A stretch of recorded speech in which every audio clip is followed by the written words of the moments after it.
Hi friends, வாங்க இன்னைக்கு என்ன ரெசிபி செய்யறேன்னு பார்ப்போம். இது வந்து 2 in 1 குருமாங்க. இது வந்து சாதத்துக்கு, டிஃபன் ஐட்டத்துக்கு எல்லாத்துக்குமே நல்லா இருக்குங்க. இட்லி, தோசை, சப்பாத்தி, பரோட்டா எல்லாத்துக்குமே நல்லா இருக்கும். அது தேவையான இன்கிரீடியன்ஸ் என்னன்னு பார்ப்போம். பச்சை மிளகாய் 6 வச்சிருக்கோங்க, 2 வெங்காயம் கட் பண்ணி வச்சிருக்கேன், 6 தக்காளி, 2 கேரட்டு, கொஞ்சம் பீன்ஸ், 2 உருளைக்கிழங்கு, ஒரு முள்ளங்கிங்க. நூக்கல் இருந்தாலும் நூக்கல் போட்டுக்கலாம், என்கிட்ட இல்ல அதனால போடல.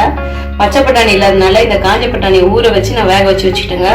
காலிஃப்ளவர் கிளீன் பண்ணி சுத்தண்ணில போட்டு வச்சுட்டேன். இந்த மசாலா வந்து இஞ்சி, பூண்டு, பச்சை மிளகாய், சோம்பு, கொத்தமல்லி போட்டு அரைச்சி வச்சிருக்கோங்க.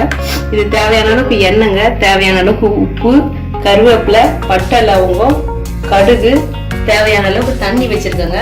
இதுதாங்க இதுக்கு தேவையான பொருள். வாங்க ரெசிபி எப்படி செய்யுதுன்னு பார்ப்போம். முதல்ல எண்ணெய் எடுத்து ஊற்றினோங்க.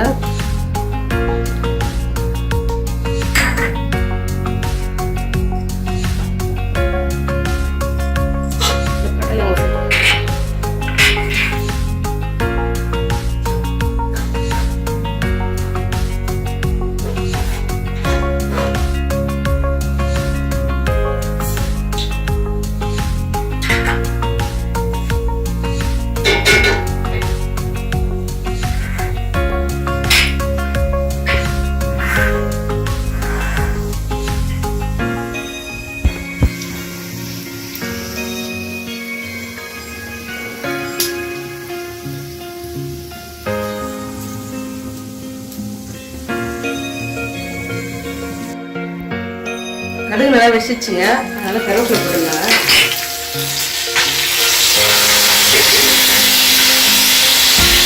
அதுக்கப்புறம் இதில் வந்து இந்த மசாலாவில் வந்து 1 ஸ்பூன் நம்ம இது தாளிக்கும் போது போட்டால் நல்லா வாசனையாக இருக்குங்க.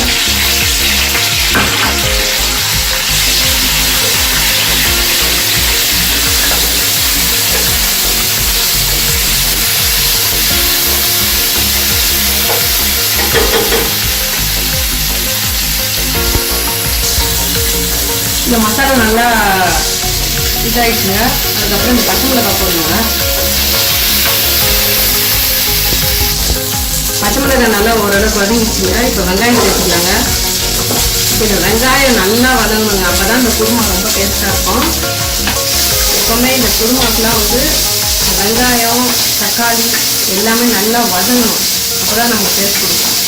இப்போ இந்த ஸ்டேஜில் வந்து நம்ம உப்பு பார்த்து சேர்த்துக்கலாம். நல்லா வதங்கணும். வெங்காயம் இந்த அளவுக்கு நல்லா வதங்கிச்சுங்க. இந்த அளவுக்கு வதங்கினா போதும். இப்போ வந்து நம்ம இந்த ஸ்டேஜில் தக்காளி சேர்த்துக்கலாம்.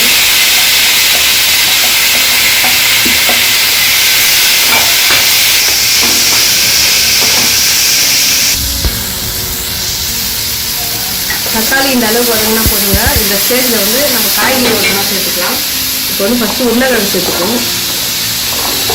உருளைக்கிழங்கு சேர்த்துட்டு அப்புறம் பீன்ஸ் சேர்க்கலாம்.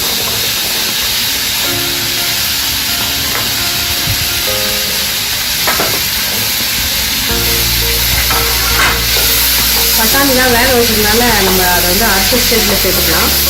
இதை போட்டு நல்லா வதக்கிடணுங்க.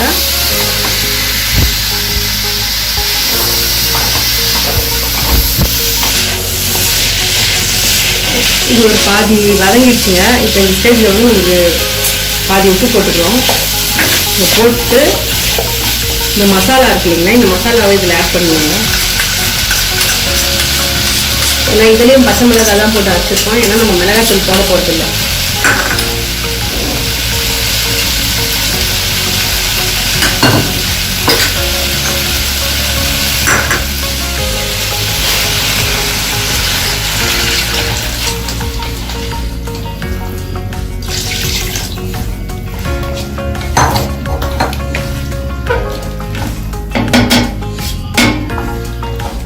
கொஞ்சம் நல்லா வேகணுங்க. இது வந்த பிறகு தான் நம்ம வந்து அந்த காலிஃப்ளவரும் பட்டாணியும் போட்டுருக்கோங்க. ஏற்கனவே அது வேக வச்சு வச்சதுனால. சரிங்க, இது மூடி வச்சுட்டு கொஞ்ச நேரம் கழிச்சு நம்ம வந்து பார்ப்போங்க. இந்த அளவுக்கு வந்த பிறகுங்க இந்த ஸ்டேஜில் வந்து நம்ம இந்த காலிஃப்ளவரும் பட்டாணியும் ஆட் பண்ணிடணுங்க.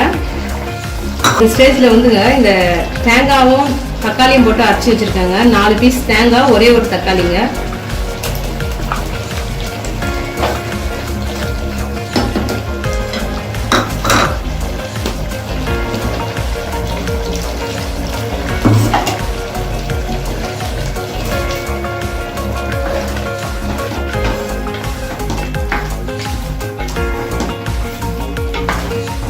அளவுக்கு வந்து நீங்கள் மஞ்சள் தூள் போட்டுக்கலாம். இது நல்லா கொதிச்சிச்சுங்க. நல்லா காய்கறி எல்லாமே வெந்துருச்சு. அவ்வளோதான், குருமா முடிஞ்சிடுச்சு. நான் கேஸ் ஆஃப் பண்ணிடுறேங்க. 2-in-1 குருமா ரெடி ஆயிடுச்சுங்க.